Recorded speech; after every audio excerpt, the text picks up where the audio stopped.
Boa noite, meus amigos.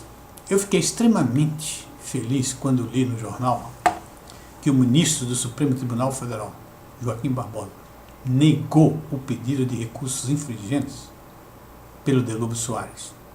Você sabe, Delúbio Soares é um condenado no processo do Mensalão e é aquele cara, né, um canalhazinho que dizia que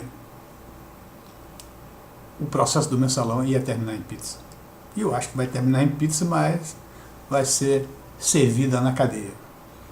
Muito bem, eu fiquei impressionado porque o Joaquim prova mais de uma vez que é uma pessoa da lei.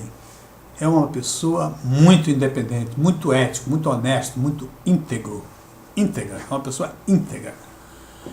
E o Joaquim, ele usou de argumentos que são imbatíveis. O primeiro argumento dele, que está aí embaixo, eu estou apenas reforçando, o primeiro argumento dele é que no regimento interno do STF não existe mais, depois que foi reformulado, os recursos infringentes. Existia antes, mas com a reforma da Lei 8.803, parece, eles não existem mais. Então como é que vai usar recursos infringentes num regulamento que existia antes, depois de reformulado não existe mais, como é que vai usar isso?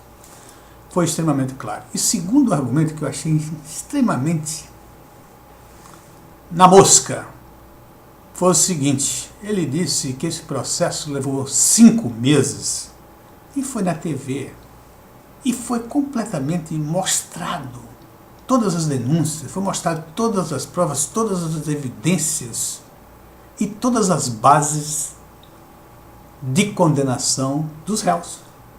Isso de uma maneira clara, aberta, na televisão. Todo mundo vendo, os advogados de defesa, os condenados, todo mundo vendo como a coisa estava acontecendo. E os recursos infringentes, o que são? O recurso infringente, na realidade, é como se fosse fazer novamente um julgamento desse processo. Isso é uma perda de tempo, porque isso já foi feito claramente, à vista, e utilizado todas as denúncias, utilizado todos os recursos da defesa e criou-se a base, foi mostrar a base da condenação. Eu achei isso fantástico. Isto prova que no Brasil tão carente de pessoas competentes, de pessoas honestas, íntegras e éticas, Joaquim Barbosa se destaca longe, sem competidores, sem nenhum competidor que ameace essa sua posição. Ele está no Olimpo brasileiro. Bom, meus amigos, agora existe ainda uma seguinte ponderação. Os ministros do STF são indicados pelo chefe do executivo, ou pela chefe do executivo, como está agora. E na realidade, vocês já sabem que Lula indicou 7 ministros. Dilma já indicou 2, vai indicar mais um, são 10, então ficamos vendo mais um. E daqui a pouco teremos todo o STF indicado pelos governos do PT. E se esse PT não houver alternância de poder, evidentemente, isso vai se consolidar o STF como um órgão petista.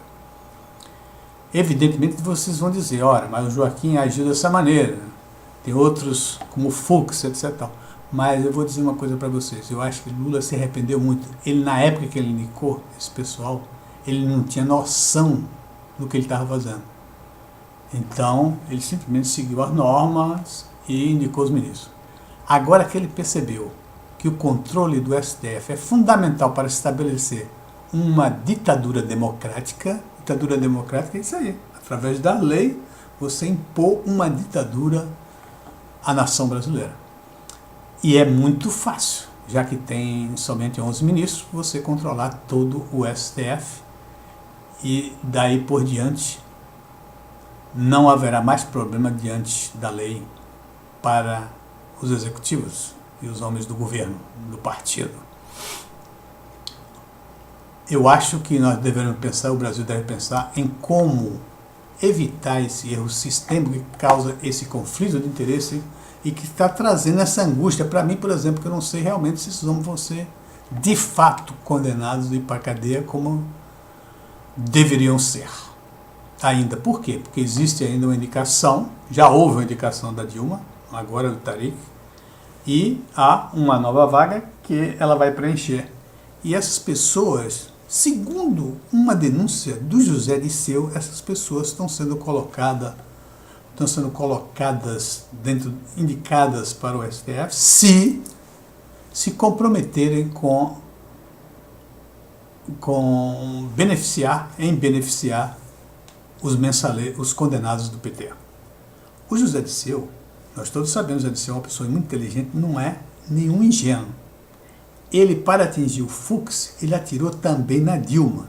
Ele disse que o Fux, sim, foi indicado porque ele se comprometeu em beneficiar os mensaleiros do PT no processo do mensalão. Ora, quando ele diz isso, quem indicou o Fux foi a Dilma. E o José Disseu deve saber que isso foi feito dessa maneira. Imagine esses outros ministros. Então, todos vão obedecer a cartilha da Dilma. Tá certo? Isso não é possível. Eu acho que devemos repensar que os ministros do STF deverão ser, por exemplo, só um exemplo que eu posso dar, eles deveriam ser eleitos, os três primeiros, uma eleição, onde os três primeiros mais votados a ministro do STF seriam colocados numa lista tríplice e oferecida ao chefe do executivo para escolher entre os três qual que deveria ser indicado como ministro do STF. E ao escolher, o executivo levaria esse ministro que ele escolheu à aprovação do Senado. O Senado então confirmaria ou não a aprovação do ministro. E com esta maneira eu acho que não haveria, ou pelo menos existe a mínima possibilidade de que houvesse um conchavo entre executivos, o ministro a ser indicado e o Senado para indicar um ministro que viesse a favorecer. Se tornaria muito difícil essa possibilidade. Bom, meus amigos, dê uma lida nisso aí. Eu estou achando, pelo menos por início, eu acho que o Joaquim acertou mais uma vez e que colocou de uma maneira tão grande que eu acho que essa decisão a respeito do delúvio se tornará uma jurisprudência e não haverá mais possibilidades de que os recursos infringentes sejam pedidos pelos condenados. Ok? Uma boa noite e muito obrigado.